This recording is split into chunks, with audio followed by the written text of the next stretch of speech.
Corinthians 6:12-20. All things are lawful to me. Paul the Apostle speaking. All things are lawful to me, but all things are not expedient. All things are lawful to me, but I will not be brought under the power of anything.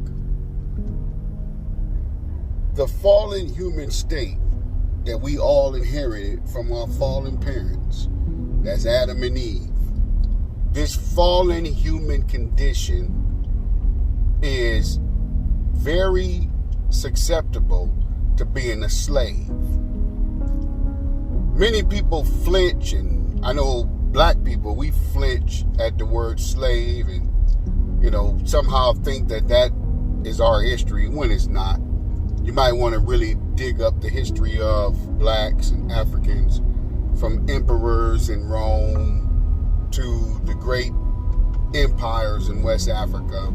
I digress, but the point I'm trying to make here is the human condition is that of a slave.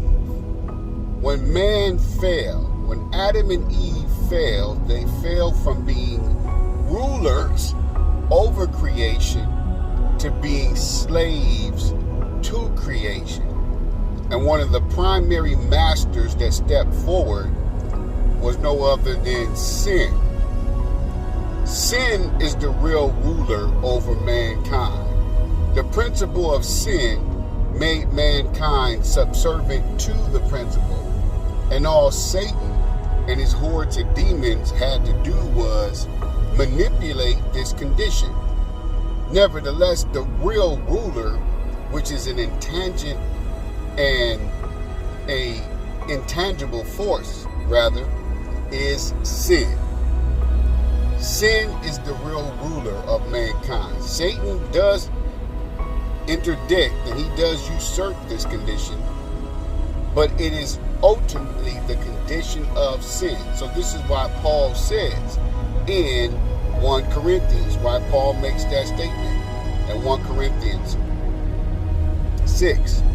He says, hey, all things are permissible to me, but I understand my human condition. My human condition is suspect to being a slave of alcohol. Therefore, I drink moderately. Or some folk don't drink at all. And I ain't mad at you. My fallen human nature is addicted and is very addictive to food. So I fast. Like the apostle says, I buffet my flesh, lest I be cast away, because this flesh has gained dominance over me. You particularly name it, and it has the capability to rule you, govern you, and dominate you. This is all a result of the fall of humanity in the garden. So what you must do is always maintain your mastery over things. Whether it's video games. Some people are slaves to video games. Some people are slaves to TV and watching sports. You name it. We are inclined to let things overrule us and captivate our will till we become their subjects. You be the master. Maranatha.